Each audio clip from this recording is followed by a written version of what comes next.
La división y el diseño del trabajo siempre han sido actividades tan antiguas como el hombre. El ser humano, urgido por la necesidad de supervivencia en su interacción con la naturaleza y la necesidad de conocer y transformar las mismas mediante el trabajo, requirió de la agrupación de personas y la cooperación entre las mismas.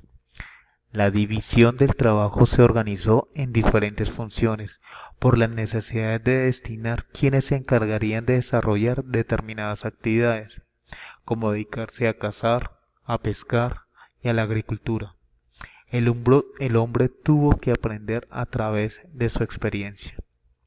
La distribución del trabajo por sus miembros, por el sexo, por la edad y las características físicas se ubicaron en el primer momento de la división del trabajo, presentando así un carácter natural y espontáneo.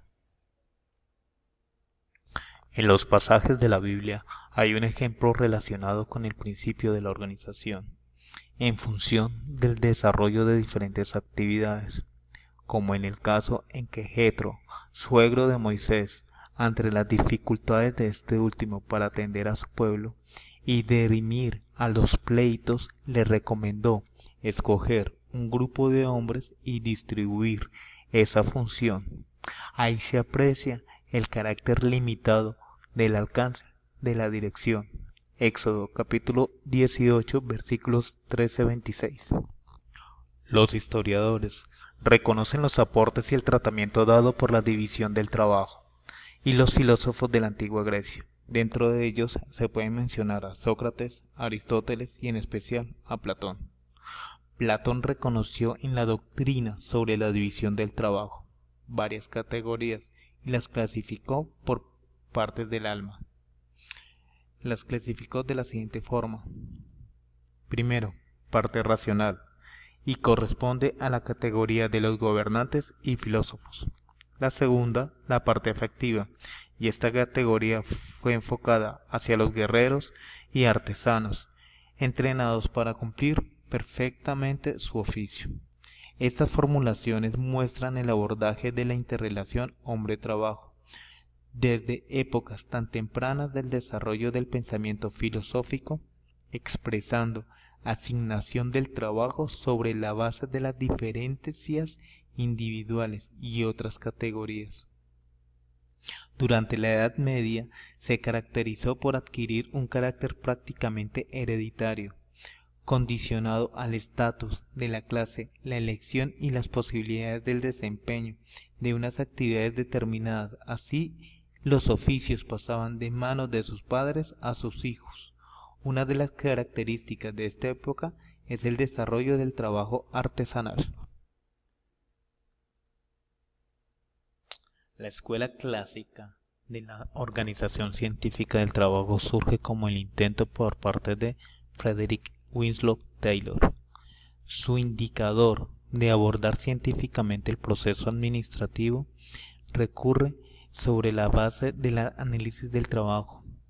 Este trabajo fue el estudio de tiempos y movimientos, descomponiéndolo en sus elementos más simples y buscando los métodos mediante los cuales se logra incrementar la productividad de los trabajadores. Fue el comienzo de la revolución industrial, y Taylor planteaba que en nuestro sistema se le dice minuciosamente al trabajador qué hay que hacer y cómo se debe de hacer, y cualquier mejoría que él incorpora a la orden que se le impone es fatal para el éxito, y enfocaba su teoría sobre la base del denominado hombre de primera categoría, a partir de las cualidades físicas y con la concepción de que el hombre solo trabaja por dinero. La revolución industrial surge desde 1760 hasta 1840 y Fayol fue uno de los representantes de la administración en la organización, desarrollando postulados que estudian la organización fundamental desde el punto de vista de sus interrelaciones estructurales. Fayol planteó la existencia de 6 grupos de funciones básicas en el desempeño de una empresa, y cada función es esencial. corresponde una determinada capacidad específica que el hombre debe poseer para ejercerla bien.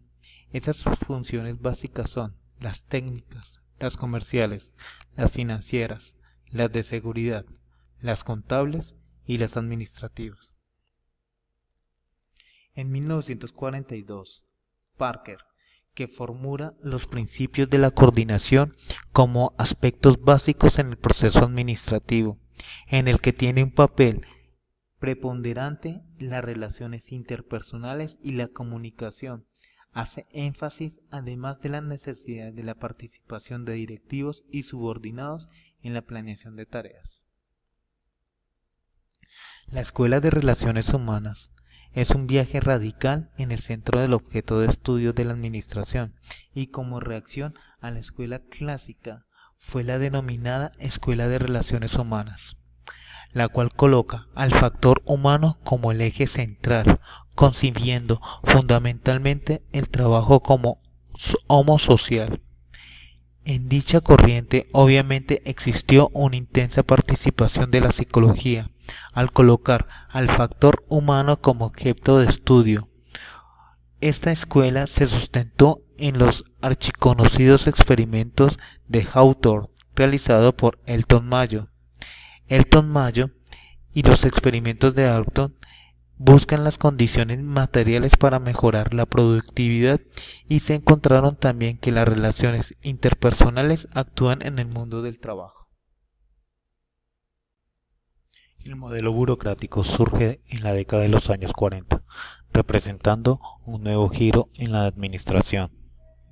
Con una orientación basada en la escuela clásica, persigue mediante la determinación de normas, prescripciones y la división de funciones.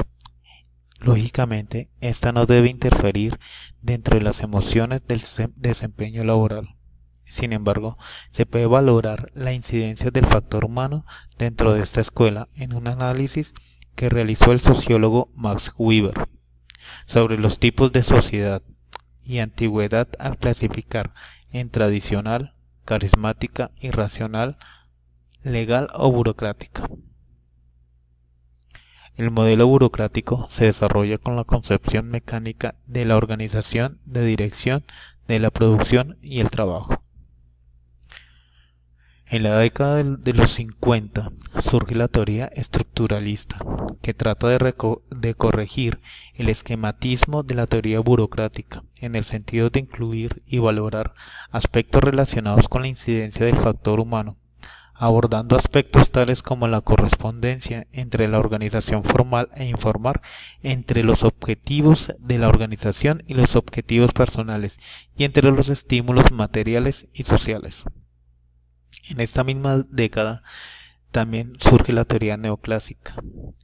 Sus preceptos se basan en la teoría de la organización científica del trabajo y aborda en sus postulados los aspectos vinculados con el factor humano, tales como la organización como sistema social, la organización informal y la dinámica de grupos, la comunicación, el liderazgo, el estilo de dirección y los objetivos organizacionales e individuales, resaltando las técnicas de la dirección por objetivos, donde hace énfasis en la importancia de la participación y el compromiso de los implicados. En la década de los 50 también se plantea la teoría X y Y, en la que concibe al empleado como motivado y creativo.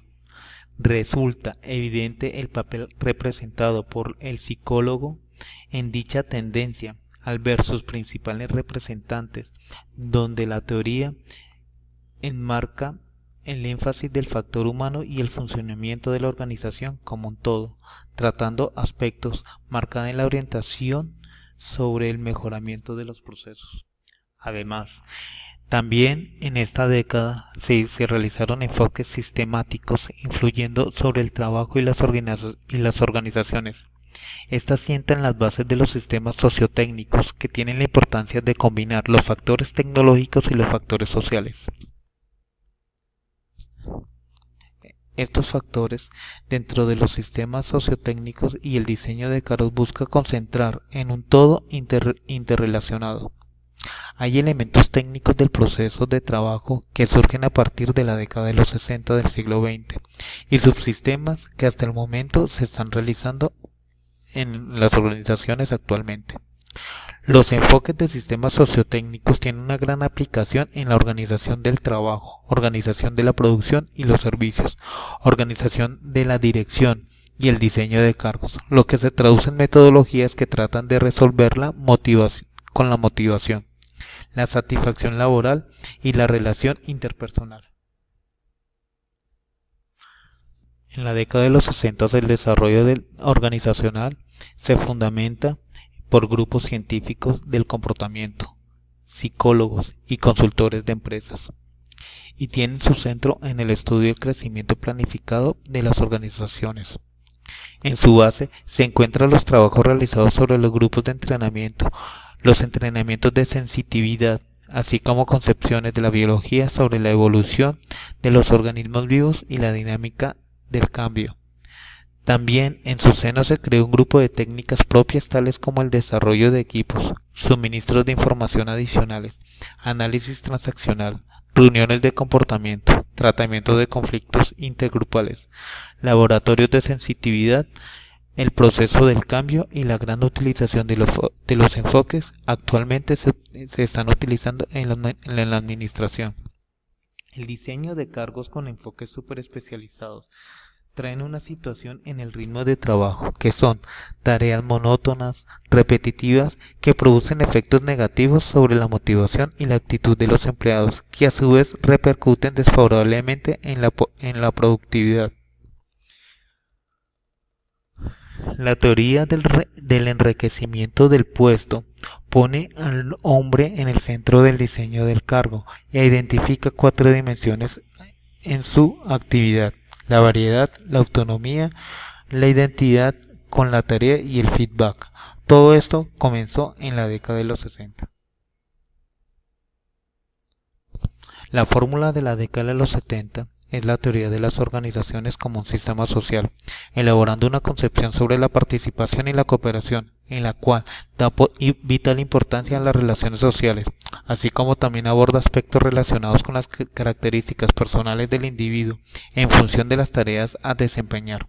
En el ámbito económico y social, el comienzo del siglo XX suceden grandes cambios desde el punto de vista social y el desarrollo científico-técnico, que transforman el panorama del proceso del trabajo. La teoría Z, formulada por Ouchi en la década de los 80, idealizada por este japonés, compagina los intereses por la producción, los intereses por el hombre y además logra un interés hacia la propia empresa, por medio de la motivación de los trabajadores y su trabajo en grupo, ya que en esta nueva teoría se plantea que el ser humano no solo acepta responsabilidades, sino que también las busca. Así que no solo la amenaza y el castigo son los únicos medios de generar un esfuerzo hacia los objetivos organizativos.